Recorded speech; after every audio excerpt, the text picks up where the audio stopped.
Hello everyone, welcome back to our channel Rao classes. My dear friends, आज का हमारा topic रहने वाला है protecting and provisioning for rights of children to safe and secure school environment. कल हमने अपने कोर्स में पोक्सो एक्ट 2012 कंप्लीट किया है। उसके 9 चैप्टर्स के 46 सेक्शंस जो हैं वो अच्छे से समझे हैं।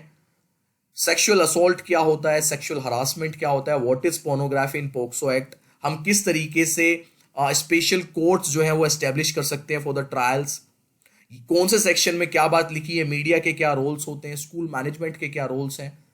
तो वो सारी चीजें हमने पोक्सो एक्ट में कल कंप्लीट की है। और ये वीडियो सेम हमारे कोर्स की वीडियो है, मैं आप लोगों के लिए लेके इसलिए आया हूं ताकि एक आपको गाइडेंस मिले कि आपको तैयारी कैसे करनी है। और इस वाली वीडियो को शायद ही कोई कराएगा यूट्यूब पे। कोर्सेज में करा दे मुझे नहीं पता कोर्सेज में भी कितने लोग कराएंगे, क्योंकि सब पोक्सो एक्ट को ही चाइल्ड राइट्स की बात समझ रहे हैं। बट ये जो है एनसीईआरटी और मिनिस्ट्री ने एक साथ इनका कोलैबोरेशन हुआ था, जिसमें इन्होंने सेफ्टी एंड सिक्योरिटी की बात की थी कि बच्चे किस तरीके से स्कूल एनवायरनमेंट में सेफ और सिक्योर रह सकते हैं। तो वहीं से सारी चीजें मैंने कवर की है और ये दोनों जगह पे रहेगी वीडियो। ये आपके यूट्यूब पे भी रहेगी। सो एक गाइडेंस की तरह आप ले सकते हैं, एक डेमो क्लास की तरह आप ले सकते हैं अगर आपको हमारे कोर्स से जुड़ना है। So let's start our today's class. बेटा लास्ट तक जरूर देखिएगा यूट्यूब पे। कोर्स वाले तो देखेंगे ही, ऑब्वियसली उनका तो चल रहा है रूटीन देखने का, वो अपने नोट्स बना रहे हैं। तो आपको एक एक पता लगेगा कि हाँ भाई हमें तैयारी जो है इस लेवल की रखनी है अपनी। देखिए, rights of children it is an integral part of the constitution. ऐसा नहीं है कि ये चीजें हमने अभी से बात करनी स्टार्ट की है कि बच्चों के जो राइट्स हैं वो क्या होते हैं। ये हमारे कॉन्स्टिट्यूशन का पार्ट रहा है स्टार्टिंग से ही। पार्ट 1 की फंडामेंटल राइट्स की बात करें, पार्ट 4 में जो आपके डायरेक्टिव प्रिंसिपल्स हैं, या आर्टिकल 39 में सेक्शन एफ और ई जो प्रमोट करते हैं गुड हेल्थ को बच्चों की, उसमें ये बात कही गई है। अगर मैं आपकी आरटी एक्ट 2009 की बात करूं तो उसके अंदर जो अंडर सेक्शन 35(2) है वो कहता है कि it is an mandate under rule 93 of the juvenile justice models rule 2016 कि जो स्टेट गवर्नमेंट्स हैं उन्हें गाइडलाइंस बनानी होगी स्कूल सेफ्टी और सिक्योरिटी पे, और अकाउंटेबिलिटी लेनी होगी स्कूल मैनेजमेंट को इस चीज की कि वहां पे जो बच्चा पढ़ रहा है, वो स्कूल आ रहा है, who is that is safe in that environment. और ऐसा नहीं है कि ये सिर्फ गवर्नमेंट स्कूल या एडेड स्कूल्स के लिए, ये प्राइवेट स्कूल्स के लिए भी है। उन्हें भी ये चीज फॉलो करनी होगी। ऐसा नहीं है कि वो बच जाएंगे इस चीज से।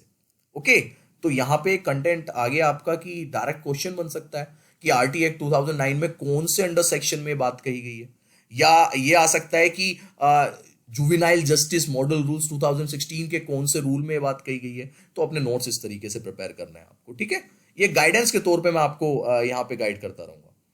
उसके बाद कुछ प्रोविजंस की बात करते हैं जो कॉन्स्टिट्यूशनल प्रोविजंस रहे हैं। Provisions of the constitution of India for the protection and safety of children as given below, यानी कि बच्चों की सेफ्टी और प्रोटेक्शन के लिए हमारे कॉन्स्टिट्यूशन में कौन कौन से प्रोविजन है। आर्टिकल 14 जिसमें राइट टू इक्वलिटी की बात होती है, इक्वल प्रोटेक्शन की बात होती है। उसके बाद आर्टिकल 15 का थर्ड जो आता है राइट टू स्पेशल प्रोविजन, ये हमने कल पोक्सो एक्ट में भी पढ़ा था अगर आपको ध्यान हो। Article 21 it is in fundamental right to life and personal liberty, ठीक है। ये सारे बच्चों राइट्स है ना, ये सब बच्चों के भी। आर्टिकल 21A सबको पता है, right to free and compulsory elementary education for all the children in the age group of 6 to 14, 6 से 14 साल बच्चों के लिए, सभी के लिए जो प्रारंभिक शिक्षा है वो फ्री और कंपल्सरी है। आर्टिकल 23 एंड 24 ये आपके फंडामेंटल राइट्स अगेंस्ट एक्सप्लोटेशन, जिसमें 23 आपका ह्यूमन ट्रैफिकिंग में आता है और 24 आपका चाइल्ड लेबर में आता है। आपको पता होना चाहिए ये चीज, तो ये भी चाइल्ड राइट से रिलेटेड हो गए। आर्टिकल 39E अभी बात हुई थी, health and freedom from abuse due to the economic necessity. ऐसा नहीं है कि बच्चा इकोनॉमिकल क्राइसिस से जूझ रहा है तो उसका अधिकार नहीं है खाना, उसको मिलना चाहिए, उसको good habits, good health habits जो है उसके पास आनी चाहिए। उसके बाद आर्टिकल 51A की बात करते हैं तो ये ड्यूटीज हो जाती है पेरेंट्स और गार्जियंस की to provide opportunity for education. ये सब चीजें आपने पढ़ी हुई होंगी पहले अगर आप पढ़ते हुए आ रहे हैं, but they are the rights of children, ये है राइट्स। आर्टिकल 39F इसमें right to development with dignity and guaranteed protection of childhood, इसकी बात की गई है। आर्टिकल 46 में देखें तो राइट ऑफ वीकर सेक्शंस जो है उनको एक स्पेशल प्रोविजन मिलता है कि उनको एजुकेशनल केयर और प्रोटेक्शन मिले फ्रॉम ऑल सोशल इनजस्टिस और ऑल फॉर्म्स ऑफ एक्सप्लोटेशन।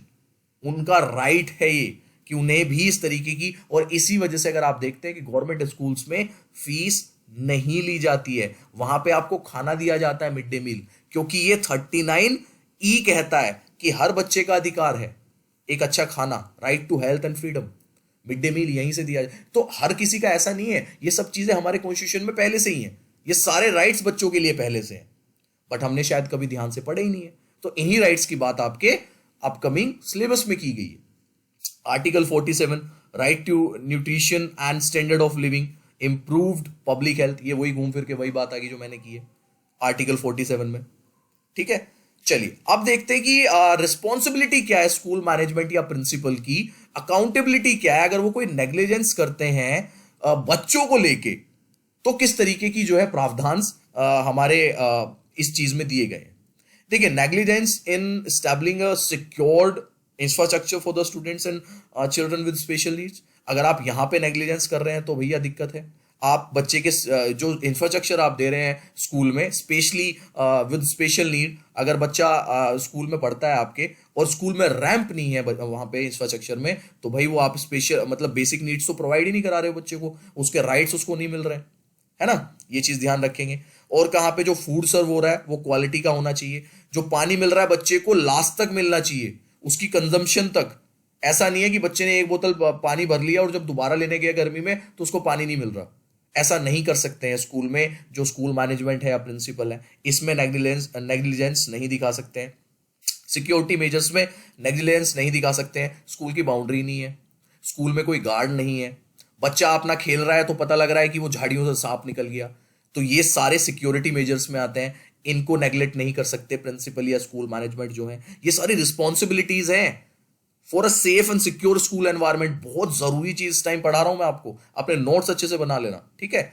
आप क्या नेग्लेक्ट नहीं कर सकते, providing timely medical aid, medical aid बिल्कुल देंगे, एक नर्स स्कूल में होनी चाहिए। बच्चे को कोई प्रॉब्लम हो रही है तो छोटी मोटी मेडिसिन, बुखार की या XYZ जो आप प्रिस्क्राइब कर सकते हो बच्चे को वहां पे ऑन द स्पॉट, वो होने चाहिए। सारी वो मेडिकल एड्स, अगर बच्चा खेल रहा है उसको चोट लग गई, खून निकल गया, तो पट्टी XYZ जो भी मेडिकल एड होती है वो टाइमली प्रोवाइड करानी चाहिए।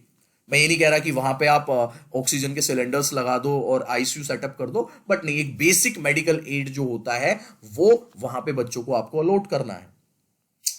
अगर कोई भी बच्चा आपसे कोई कंप्लेन रिपोर्ट कराता है आपके पास आके, ये मैं स्कूल मैनेजमेंट और प्रिंसिपल की बात कर रहा हूं अभी सिर्फ, तो आप उसको नेग्लेक्ट नहीं कर सकते एक्शन लेने में, आप तुरंत एक्शन लेंगे, चाहे वो किसी टीचर के अगेंस्ट है या किसी एक बच्चे ने दूसरे बच्चे की, तो आप दोनों बच्चों को बुला के, मतलब you will see the matter. अगर बच्चा आपके पास आया उसको नेग्लेक्ट नहीं कर सकते। कॉर्पोरल पनिशमेंट अगर दिया जा रहा है आपके स्कूल में बाय अ टीचर, तो आप उसको नेग्लेक्ट नहीं कर सकते। वो मेंटल और इमोशनल हरासमेंट हो सकता है बच्चे का, नहीं कर सकते। अगर बच्चे की बुलिंग हो रही है, डिस्क्रिमिनेट किया जा रहा है, सब्सटेंस अब्यूज, यानी कि बच्चा जो है कहीं से भी XYZ, कुछ बीड़ी सिगरेट तंबाकू कहीं से भी कुछ भी मिल गया है उसको, तो अगर आपकी नॉलेज में ये चीज आई है तो आप उसको नेग्लेक्ट नहीं कर सकते। ये सारी रिस्पॉन्सिबिलिटीज हैं स्कूल मैनेजमेंट और प्रिंसिपल की। उसके बाद आते हैं नॉन, अगर आप रेगुलर मॉनिटरिंग और रिपोर्टिंग नहीं करते हैं अपनी हायर अथॉरिटीज को, मान के चलिए अगर मैं केवी की बात करता हूं तो केवी को कैसे देखते हैं, केवी के जो स्कूल्स हैं वो सीधे RO को रिपोर्ट करते हैं, रीजनल ऑफिस को। अगर कोई बड़ा कांड हो गया है या बड़ा कोई ऐसी चीज हो गई है तो आप डायरेक्ट क्या करेंगे, आप डायरेक्ट RO को रिपोर्ट करेंगे। तो रेगुलरिटी रहनी चाहिए इसमें कि सर ऐसे ऐसे स्कूल चल रहा है, अभी ये चीज हमने कराई है, अभी हमने अपनी बाउंड्री करा दी है, फेंसिंग करा दी है, तो आप डायरेक्ट कांटेक्ट में रहेंगे, है ना, तो उसको नेग्लेक्ट नहीं कर सकते। डिलेइंग एक्शंस इन क्राइम और डिजास्टर, कोई भी क्राइम या डिजास्टर आपके स्कूल में हुई है तो एक्शन लेने में डिले नहीं करेंगे। सप्रेशन ऑफ फैक्ट्स, फैक्ट्स को नहीं छिपाएंगे या ना कम करेंगे, ये आप ध्यान रखेंगे, और रिपोर्ट करेंगे अपनी एप्रोप्रिएट अथॉरिटी को, जो RO हो गया, KVS के रिगार्ड्स में बता रहा हूं आपको, रीजनल ऑफिस हो गए। रीजनल ऑफिस क्या करेगा, अगर बहुत बड़ा मैटर होगा, अगर उनके हाथ से बाहर होगा तो HQ हेडक्वार्टर को रिपोर्ट करेगा।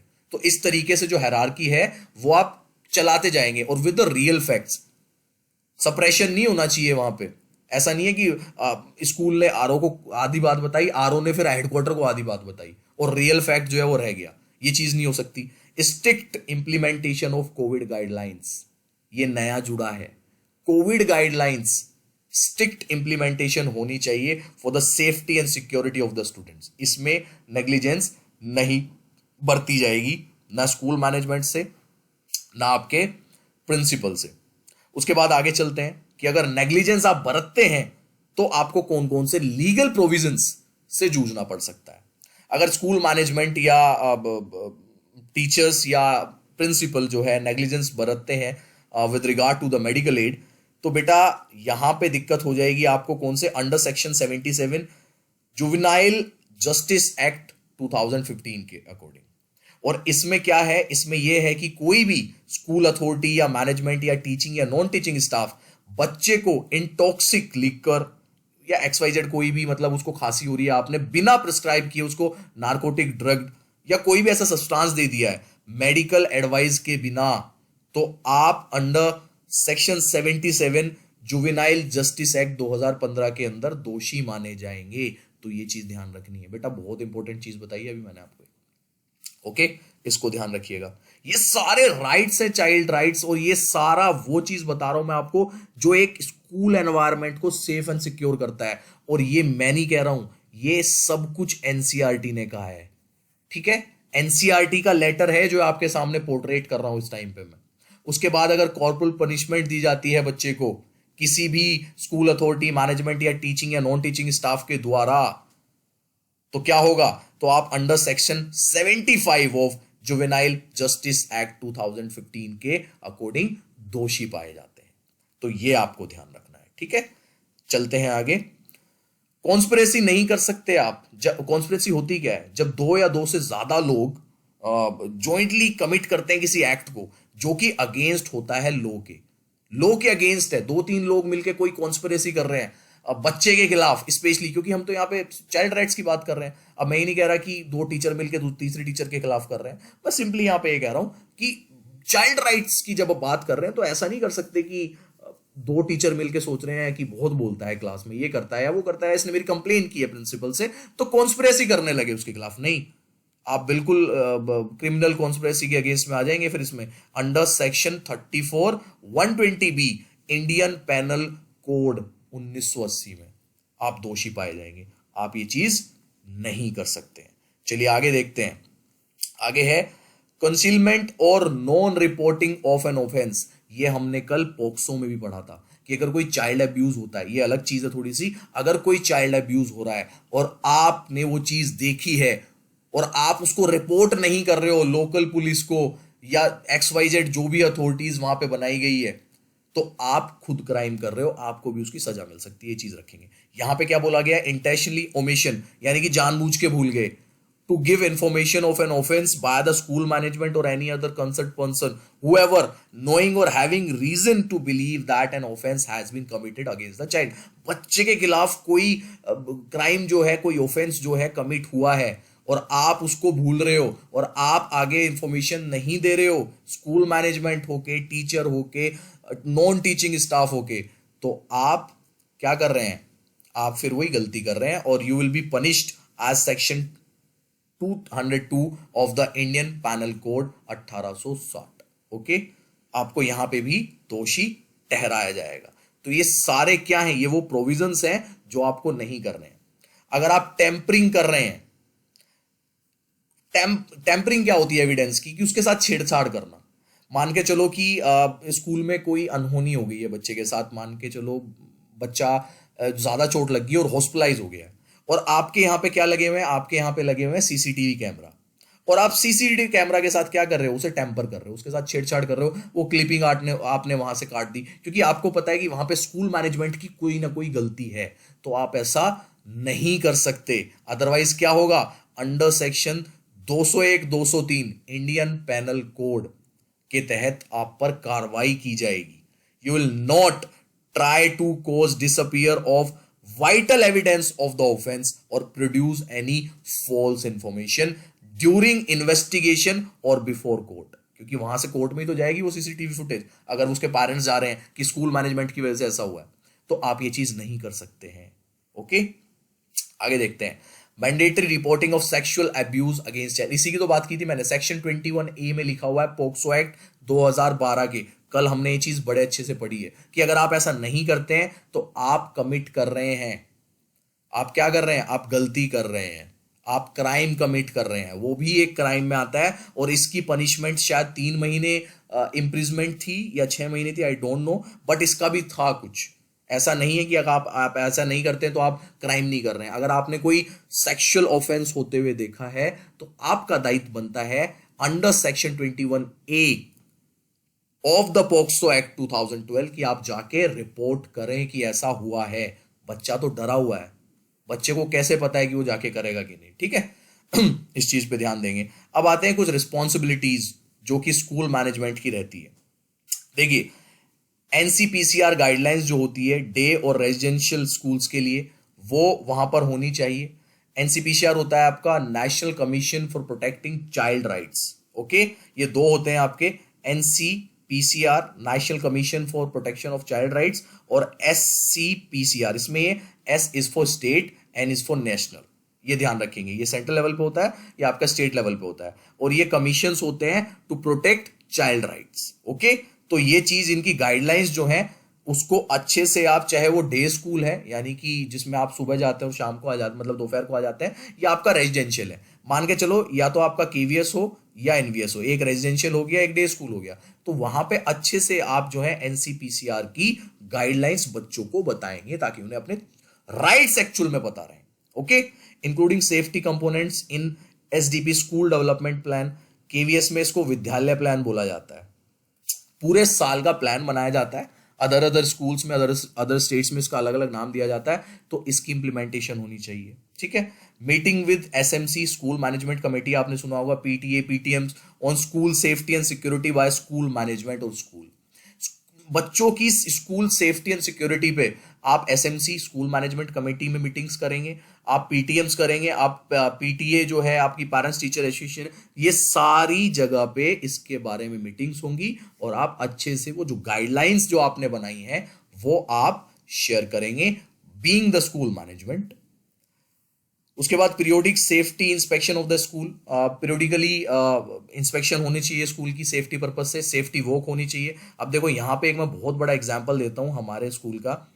एक्चुअली हमारे स्कूल में हुआ क्या था कि यहाँ पे कुछ 3-4 साल पहले, जब तक मैं आया नहीं था, एक बच्चा स्टेयर्स से आ रहा था छुट्टी के टाइम पे, और छुट्टी के टाइम पे आते हुए स्टेयर्स से नीचे गिर गया, और जब वो नीचे गिरा तो उसका सर शायद लग गया, और ऑन द स्पॉट बच्चे की वहां पे डेथ हो गई, ठीक है। टीचर्स को बाउंड कर लिया गया, 6 बजे छुट्टी हो जाती है, सेकंड शिफ्ट की बात बता रहा हूँ, रात को 12-1 बजे तक टीचर्स वहीं पे थे, कोई नहीं गया वहां से, क्योंकि बच्चे की ऑन द स्पॉट डेथ हो गई थी। जैसे उसको हॉस्पिटल ले जाया गया तो उन्होंने कहा कि ऑन द स्पॉट डेथ है, और ऑन द स्पॉट डेथ होती है, हॉस्पिटल क्या करता है, वही अपनी कार्रवाई करता है, पुलिस को तुरंत सूचना दे देता है। पुलिस स्कूल में आई और स्कूल में किसी को जाने नहीं दिया। अब जब देखा गया, जब वहां पे सेफ्टी वॉक्स हुई, तो पाया गया कि जो स्टेयर्स हैं वो बच्चों के पैरों से घिस चुकी हैं, जो आगे का हिस्सा होता है ना, तो अगर वहां पे फ्रिक्वेंटली पैर हमारा भी डलेगा, बड़ों का भी, तो हम भी फिसल रहे थे, यानी कि उस स्कूल में फिर सेफ्टी वॉक्स हुई नहीं। तो आप पूरे स्कूल की सेफ्टी वॉक्स जरूर करेंगे, चाहे 3 महीने में करो या 6 में करो, तो आपको पता होना चाहिए, ठीक है। एक एग्जाम्पल दिया मैंने, व्हाट इज सेफ्टी वॉक। उसके बाद integral learning about safety as an activity for students. भाई स्टूडेंट्स को एक इंटरगल लर्निंग के थ्रू आप बताएंगे कि किस तरीके से सेफ और सिक्योर एनवायरनमेंट होता है स्कूल में। एक्टिविटी कराओ ऐसी कुछ बच्चों से, ताकि उनको ये चीजें अच्छे से समझ आए। इन सर्विस ट्रेनिंग्स होंगी टीचर्स की on their roles and responsibilities, की टीचर के रोल और रिस्पॉन्सिबिलिटीज क्या होते हैं, और ये फ्रीक्वेंट होनी चाहिए, पीरियोडिकल होनी चाहिए, ये बता दी periodicity of in-service training, display of school safety and security plan, one of the most important thing जो हर स्कूल में होनी चाहिए।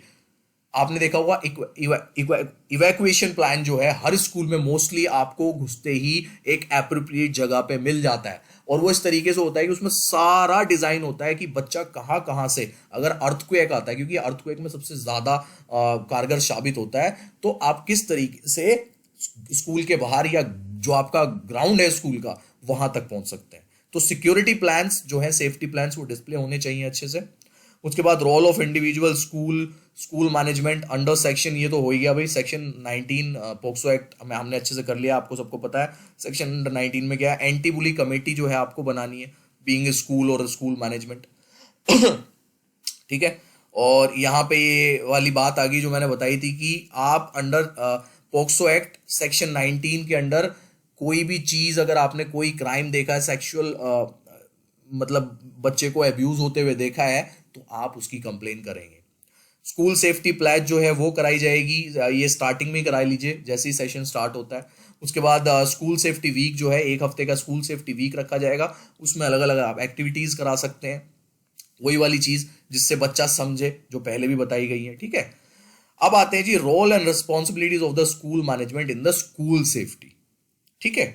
उसमें अब क्या बात करेंगे हम कि कुछ ऐसे इंसिडेंट्स हो जाते हैं जैसे कि फिजिकल और सेक्सुअल वायलेंस, बुली या इंजरी हो गई बच्चे को, तो स्कूल मैनेजमेंट जो है तुरंत रिपोर्ट करेगा अपने कंसर्न अथॉरिटी को और उस पर इमीडिएट एक्शन लिया जाएगा। मान के चलिए सेक्सुअल वायलेंस ही हुआ XYZ किसी भी बच्चे के खिलाफ, तो तुरंत जो है आप पोक्सो एक्ट, जो भी आपको पोक्सो एक्ट कहता है उस टाइम पे करने को, आप लोकल पुलिस में या जुवेनाइल, जो भी आपके अलग अलग कमिटीज बनाई गई हैं उनके लिए, वहां पे कंप्लेन करेंगे, वो आएंगे अपना वो सब कुछ करेंगे और आप अपने साथ साथ हायर अथॉरिटी यानी कि RO को भी सूचित करेंगे। तो आपको वो सारे एक्शंस जो इमीडिएट एक्शंस होते हैं वो सारे आपको लेने हैं और एक ऐसा एग्जाम्पल सेट करना है, एक ऐसा करेक्टिव मेजर सेट करना है कि ये इंसिडेंट दोबारा रिपीट ना हो स्कूल में, ठीक है। उसके बाद प्रेजेंट कोविड-19 सिचुएशंस को देखते हुए, मतलब अब तो खत्म ही है लेकिन दोबारा से देखने को मिल रहा है आपको, क्या पता फिर से ये सारे नॉर्म्स वापस आ जाए, तो इक्विपमेंट और मटेरियल जो होते हैं जैसे कि थर्मल स्कैनर, मास्क, सैनिटाइजर्स, ये सब कुछ स्कूल में अवेलेबल होने चाहिए। सोशल डिस्टेंसिंग नॉर्म्स होने चाहिए। इसका एक एग्जांपल मैं आपको देता हूँ मास्क को लेके। बच्चे स्कूल में आया, मैं इसमें था थर्मल स्कैनिंग में उस टाइम पे, ये मेरा मॉर्निंग स्कूल की बात है 1.5 साल पहले की जब आपका कोविड चल रहा था, और बच्चा मास्क में नहीं था तो मैंने बच्चे को अलाउ नहीं किया जाने के लिए। बट वो बच्चा इतना स्मार्ट था, मैं उस बच्चे को स्मार्ट ही यहाँ पे नाम लूंगा कि ही इज लाइक कि सर अंदर से लाके दो मेरे को मास्क। तो मेरे दिमाग में मैंने कहा ये ऐसे कैसे कह रहा है, कह रहा सर ये स्कूल की, मतलब घर वालों ने शायद समझाया होगा, बता के भेजा होगा, उसके दिमाग में कहाँ से आया पता नहीं। तो कहता सर ये तो स्कूल प्रोवाइड करेगा ना हमें, मेरे पास पैसे नहीं है खरीदने के। तो मेरे समझ में आ गई ये चीज़, मैं तुरंत अंदर गया, मैंने वहां से जो चौकीदार बैठे होते हैं मैंने कहा भाई मास्क दो बच्चे को, इसको, उसने मास्क दिया। लेकिन ये चीज़ जब मैंने अंदर बताई अपने सीनियर्स को तो कहते देखो बच्चे भी कितने स्मार्ट है, क्योंकि हम इस चीज़ को मना नहीं कर सकते, they are having the right of asking this, हम उन्हें मना नहीं कर सकते। मैंने उसको बोला कि बिना मास्क के एंट्री नहीं है, देन ही सेड कि give me the mask, then आप लेके आओ अंदर से। तो ये चीज़ मैं बता रहा हूँ आपको। उसके बाद आगे बात करते हैं आपके स्कूल मैनेजमेंट जो है इंश्योर करेगा safety of physical infrastructure of the school, जिसमें आपकी इमरजेंसी मेंटेनेंस होगी। अगर आपकी रूफ टॉप की बात करें, बिल्डिंग रूफ की बात करें, विंडोज, देखिए बिल्डिंग रूफ का भी एग्जांपल देता हूं मैं आपको। कई बार क्या होता है हमें दिखाई नहीं देता है कि पुरानी होने लगती है बिल्डिंग रूफ जो है और वो हल्की हल्की सी गिरने लगती है, और एक बार ऐसा भी हो सकता है कि बहुत बड़ा पैच जो है एकदम से गिर जाए। इसका भी एग्जाम्पल है क्योंकि भाई 8.5 साल करीब हो चुके हैं स्कूलों में, तो एग्जाम्पल्स मिलते रहते हैं। सर्दियों का टाइम था, पंखे चलते नहीं थे, जैसे ही गर्मी आई, अप्रैल आई, तो बच्चों ने जो है पंखे चलाने स्टार्ट किए। तो फर्स्ट टाइम बहुत दिनों के बाद पंखा चलाया गया तो पंखे के साइड में एकदम से ऊपर से मलबा गिरा। क्यों? क्योंकि वो सर्दियों में पंखा तो हिलता नहीं था, लेकिन गर्मियों में जैसे ही वो पंखा चला और तेज चला तो वो मलबा हिला और वो सीधा गिरा, लेकिन उसमें किसी बच्चे को चोट नहीं आई। तो जो बिल्डिंग रूफ होती है वो आपको देखनी है कि वो लीक तो नहीं कर रही बारिश में, उसका मलबा जो है वो गिरने तो नहीं वाला है, तो ये फ्रीक्वेंट चेक्स करना है। विंडोज जो है टूटी हुई होती है कांच की, बच्चे के हाथों में लग जाती है, वो देखनी है। इमरजेंसी अलार्म जो है वो बहुत जरूरी है। अर्थक्वेक आ गया, आपका इमरजेंसी अलार्म काम नहीं कर रहा, क्या करोगे? आपके पास कोई इंफॉर्मेशन आई है कहीं से कि भाई 5 मिनट में अर्थक्वेक आ सकता है, भाई कहीं से भी आई है XYZ, इतनी सारी अथॉरिटीज हैं कि सारे स्कूलों में बोलो आपका इमरजेंसी अलार्म काम नहीं कर रहा। पता लगा स्कूल में 100 क्लासें हैं, भाग दौड़ के 20 से 25 में ही बता पाए, 75 क्लासें रह गई। तो इमरजेंसी अलार्म काम करना चाहिए। कम्युनिकेशन सिस्टम, आपका जो साउंड कम्युनिकेशन सिस्टम है वो काम करना चाहिए। पोर्टेबल ड्रिंकिंग वाटर सिस्टम होना चाहिए अच्छा। इलेक्ट्रिफिकेशन सिस्टम अच्छा होना चाहिए, करंट वगैरह ना लगे किसी को। ये सारी चीजें देख लीजिए, ठीक है। ये सारी इमरजेंसी मेंटेनेंस में आती है। रूटीन मेंटेनेंस, आपका रिपेयर और रिप्लेसमेंट चलता ही रहता है। बल्ब खराब हो गया, इवनिंग शिफ्ट का स्कूल है, शाम 5 बजे के बाद अंधेरा स्टार्ट हो गया, बच्चों की आंखों पे जोर पड़ रहा है, रिपेयर एंड मेंटेनेंस में आती है सारी चीजें, ठीक है। प्रिवेंटिव मेजरमेंट्स क्या होते हैं जो हमें ध्यान रखने हैं कि हाँ ऐसे ऐसे करना है। इक्विपमेंट इंस्टॉल्ड इन स्कूल, इसमें भी अगर मैं आपको एग्जांपल दूं कि मान के चलो रैंप लगा हुआ है और रैंप में जो साइड में लगे होते हैं ना जिसपे पकड़ के चलते हैं हम रैंप के साइड में, वो कहीं से टूट गया है तो बच्चे के हाथ में लग रहा है। तो ये सब चीजें आपको देखते रहने हैं, प्रिवेंटिव मेजर्स हैं, ये प्रिवेंटिव मेंटेनेंस है जो आपको टाइम टू टाइम पूरी करनी है। चलिए बेटा, आज तो पूरा गला बैठ गया क्योंकि ये तीसरी वीडियो बना रहा हूं मैं। दो कोर्स में डल चुकी हैं, तीसरी है, तो आज गला बैठ गया पूरा। उसके बाद भाई, अगर आपके स्कूल के आसपास कोई तंबाकू सेल कर रहा है या इंटॉक्सिक सब्सटेंस जो है वो दे रहा है, तो विद इन 100 यार्ड, ये आप ध्यान रखेंगे, स्कूल प्रेमिसेस के विद इन 100 यार्ड अगर ऐसा कर रहा है तो आप अपनी कंपिटेंट, जो भी आपकी कंपिटेंट अथॉरिटी है उसे बताएंगे, और आप इसको पुलिस को भी बता सकते हैं, because it is a crime again. आप स्कूल के 100 यार्ड्स के अंदर ये सब चीजें नहीं बेच सकते हैं, ठीक है। उसके बाद क्वार्टरली इंस्पेक्शंस होने चाहिए। एनसीपीसीआर का मैंने बता ही दिया, जो मैनुअल है safety and security of children, वो आप डे और बोर्डिंग स्कूल्स में अच्छे से इंडिकेट करेंगे, ठीक है। बिगिनिंग ऑफ द सेशन ही, यानी कि अप्रैल में ही आप क्या करेंगे, स्कूल मैनेजमेंट जो स्कूल है वो क्या क्या कंडक्ट करेगा, वो मीटिंग कंडक्ट करेगा, development of a school safety plan, school के सेफ्टी प्लान पे, और इंश्योर करेगा कि जो स्कूल सेफ्टी कमिटीज बनाई गई है वो विद इन द 1 मंथ, यानी कि अप्रैल या मैक्सिमम मई तक बन जाए। क्या? School safety committee. ये स्टार्टिंग में ही करना है, सेशन के स्टार्टिंग में, बिगनिंग ऑफ दिस उसमें, ठीक है। ये स्कूल मैनेजमेंट की सारी चीज चल रही हैं। अब मॉक ड्रिल्स हो गई आपकी, उसमें आप एक्सपर्ट्स बुला सकते हो, एनडीएमए से, एनडीआरएफ से, फायर स्टेशन होते हैं, लोकल एप्रोप्रिएट स्टेशन जो हैं, अथॉरिटीज जो हैं वहां से, ठीक है। तो डिजास्टर रिलेटेड मॉक ड्रिल्स आपको रेगुलर बेसिस पे करानी है। हेल्थ कार्ड बच्चों के, बेसिक मेडिसिन की बात मैंने आपसे पहले भी की थी, होनी चाहिए, ये इंश्योर करेंगे। उसके बाद फर्स्ट एड किट होनी चाहिए, रेगुलर चेकअप्स होने चाहिए, साल में एक बार तो होना ही है, 2 भी करा सकते हो। उसके बाद declare and monitor school as corporal punishment free school, यानी कि कोई भी कॉर्पोरल पनिशमेंट नहीं दिया जाता है किसी भी टीचर के द्वारा, किसी भी स्कूल अथॉरिटी के द्वारा बच्चों को। Zero tolerance to students abuse and bullying. अगर बच्चों की कोई भी बच्चों को अब्यूज किया जाता है by anyone, by school management, by teachers, by non teaching staff, उसको आप देखेंगे अच्छे से, और अगर उन्हें बुली किया जाता है तो उसको देखेंगे, और आपको जीरो टॉलरेंस लाना है, जीरो टॉलरेंस पॉलिसी पे लाके खत्म करना है जब हम बात कर रहे हैं बच्चों के अब्यूज या बुली की। Developing a system where students can drop their complaints. भाई जहां बच्चा अपनी कंप्लेंट्स, कई बार क्या होता है बच्चा आके बता नहीं पाता है, तो आप कंप्लेन या हेल्प बॉक्स जो है इस तरीके का, मोस्टली स्कूल्स में, केवीज में तो आपको स्टार्टिंग में वो प्रिंसिपल रूम के आसपास कहीं ना कहीं ये चीज मिली जाएगी, तो ये चीज देखेंगे, ठीक है। अच्छा बच्चों देखो, यहाँ पे मैं अब आपको बता देता हूँ, अगर आपको हमारे कोर्स में एनरोल करना है, वी आर हैविंग 2299, ओके, बहुत मिनिमम प्राइस किया हुआ है। ये रीजन ये है, मैं चाहता हूं कि जो बच्चे फाइनेंशियल उसकी वजह से, क्राइसिस की वजह से हमसे जुड़ नहीं पाए हैं अभी तक, वो जुड़ सकें। इसमें हम आपको फुल कवरेज देते हैं कोर्स की, आप देख ही रहे हैं हम किस तरीके से करा रहे हैं। 10 मॉक टेस्ट हम इसमें आपको कराएंगे, प्लस आपको इसमें इंटरव्यू की तैयारी भी कराई जाएगी, ओके। वन मोर थिंग, मेरे हिसाब से 1 से 2 महीने के अंदर आपका एग्जाम हो जाएगा। तो जिस दिन एग्जाम की डेट आ जाएगी, मैं उस दिन अपना एक कोर्स का लॉगिन जो है वो बंद कर दूंगा। उसका रीजन ये है कि ये जो डेट आएगी ना एग्जाम की, केवीएस की, वो विद इन 1 मंथ आएगी। ऐसा आएगा कि 20, 25 या 30 दिन में आपका एग्जाम हो रहा है, तो फिर कोर्स लेके तैयारी करने का कोई फायदा नहीं है। आप अंडरस्टूड है ना इस बात को? तो अगर आप चाहते हैं तो आप हमारे साथ विद दिस प्राइस एनरोल कर सकते हैं, और अगर आप चाहते हैं कि आप इस तरीके से खुद पढ़ाई कर सकते हैं, तो बेटा सेल्फ स्टडी से 100% नंबर आता है।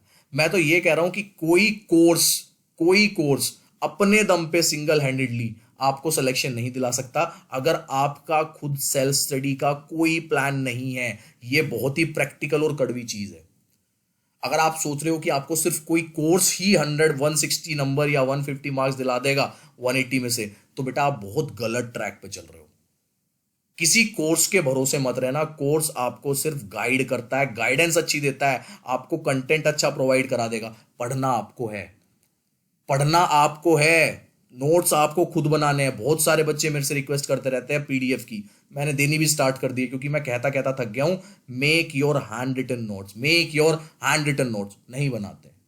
सो ये आप देख सकते हैं भाई, बहुत तगड़ा कंपटीशन है। और अगर आप चाहते हैं तो हमारा ऐप द जोरावर क्लासेस आप डाउनलोड करें, और उसके बाद आप हमारे साथ सिंपली वहां पे स्टोर सेक्शन में जाके हमारे ऐप हमारे इस कोर्स से जुड़ सकते हैं, ठीक है, विद 2299। और जिस दिन बेटा डेट आ जाएगी ये पक्का है कि मैं उस दिन बंद कर दूंगा इसको, क्योंकि एक मैं आपका बेवकूफ नहीं बनाऊंगा ये बोल के कि क्रैश कोर्स है, ये है वो है, ऐसा कुछ। ठीक है, चलिए आगे चलते हैं, आगे बढ़ते हैं। कंप्लेन बॉक्स जो है इस तरीके का होना चाहिए, नो होकर्स, कोई भी ऐसा ना हो नैरो एरो गहरा नथु खैरा कि स्कूल में ऐसी घूम रहा है, तो इस चीज के लिए आप बहुत ज्यादा विजिलेंट रहेंगे। और प्रेजेंस ऑफ शॉपकीपर, कई बार हम कैंटीन वाले को रख लेते हैं स्कूल प्रेमिसेस में, तो उसको भी देखना है कि वो तरीके से हर चीज दे रहा है ना, पता तो नहीं, पता लगा वहां पे बच्चा कुछ पान सुपारी खा रहा है वहां से। ठीक है, norms for maintaining regular hygiene, इस पे काम करेंगे, इसको आप देखेंगे। उसके बाद ड्रिल्स जो है आपको मैंने बताई दी, फायर, अर्थक्वेक, फर्स्ट एड, या जो आपके पॉक्सो के एक्ट हैं, साइबर सिक्योरिटी है, इन पे आपकी स्टूडेंट टीचर्स की जो ड्रिल्स हैं वो चलती रहेंगी स्कूल में। सारे काम किसके थे बेटा? स्कूल मैनेजमेंट के। एक लास्ट ले लेते हैं, कुछ स्कूल्स होते हैं, जैसे कुछ स्टेट्स हैं, असम, गोवा, दिल्ली, इस तरीके से, जिनके अपने कोड ऑफ कंडक्ट होते हैं स्टेट एजुकेशन एक्ट के। और ऐसे ही आपके अगर हम केंद्रीय विद्यालय की बात करें तो केंद्रीय विद्यालय के अपने कोड ऑफ कंडक्ट हैं, एजुकेशनल कोड ऑफ कंडक्ट है बेटा हमारे खुद के। ठीक है, तो हमारे खुद के हैं, ऐसे ही कई सारे स्टेट्स हैं जो state education code of conduct को फॉलो करते हैं। तो वो सारी चीजें आप कहां करेंगे? अपने विद्यालय, अपने स्कूल में इंप्लीमेंट करेंगे। ये चीज आप ध्यान रखें। ठीक है, अब करते हैं कि भाई प्रिंसिपल की रिस्पॉन्सिबिलिटी और रोल्स क्या है। देखिए, प्रिंसिपल की रिस्पॉन्सिबिलिटी रोल्स में आता है कि स्कूल सेफ्टी प्लान होनी चाहिए, और यही चीज जो है वो first day beginning of the session जो है वो अपना मॉर्निंग असेंबली के प्लेटफॉर्म से बच्चों को, टीचर्स को बता दे। रेगुलर मीटिंग होनी चाहिए टीचर्स के साथ, स्कूल मेंबर्स के, जो आपके स्कूल सेफ्टी कमेटी है उनके मेंबर्स के साथ आप डिस्कस करें। कोई क्या पता स्कूल कमेटी मेंबर ने, स्कूल सेफ्टी कमेटी मेंबर ने कोई ऐसी दिक्कत देखी हो जिसमें सेफ्टी एंड सिक्योरिटी जो है इंश्योर ना हो रही हो स्कूल की, तो रेगुलर मीटिंग्स टीचर्स के साथ और with members of school safety committee उनके साथ रखेंगे।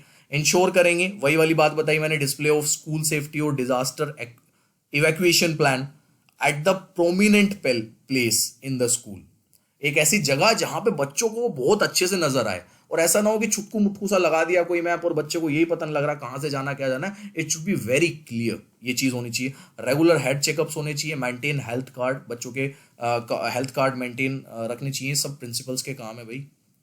उसके बाद conducting parent teachers meeting for the overall development of the student. उसके बाद sanitising parents and teachers on realising child's stress and anxiety. बच्चे का जो आजकल के टाइम पे बहुत ज्यादा स्ट्रेस बढ़ता जा रहा है, और ऑब्वियसली वो क्यों रहता है? वो आपका जो एकेडमिक्स होते हैं बच्चे के, उसकी वजह से होता है। तो इसी वजह से आप पीटीएम्स रखेंगे, और पीटीएम्स में आप चाइल्ड पेरेंट टीचर डायलॉग रखेंगे, यानी कि जहां बच्चा भी है, पेरेंट भी है, टीचर भी है, सब साथ में बैठे हैं, और टीचर वहां पे पेरेंट और बच्चे को ये बता रहा है कि आपका बच्चा धीरे धीरे धीरे इस तरीके से इंप्रूव कर सकता है या इंप्रूव कर रहा है। एक पॉजिटिव एनवायरनमेंट जो है वहां पे क्रिएट करेंगे, उसकी यूनिकनेस पे बात करेंगे, उसकी स्ट्रेंथ पे बात करेंगे। ठीक है, कोई नेगेटिव चीजें नहीं बताएंगे, उसका एरिया ऑफ इंप्रूवमेंट क्या हो सकता है एकेडमिक्स में, वो आप वहां पे शेयर करेंगे। और इसको हम नाम क्या देते हैं? Child parent teachers dialogue, CPTD, ये भी आप ध्यान रखेंगे। तो और in case of complaint against teacher और other staff of the school, अगर बच्चा कुछ करता है तो आप उस पर तुरंत जो है एक्शन लेंगे, और बच्चे की जो आइडेंटिटी है उसको छिपाने का काम आपका है। बच्चा प्रिंसिपल के पास आया, 11th क्लास का बच्चा है, उसने आके बताया सर को कि सर ऐसे से हुआ आज क्लास में, टीचर ने मेरे को ऐसे से बोला, मेरे को अब्यूज किया, मेरे को बैड वर्ड्स यूज किए।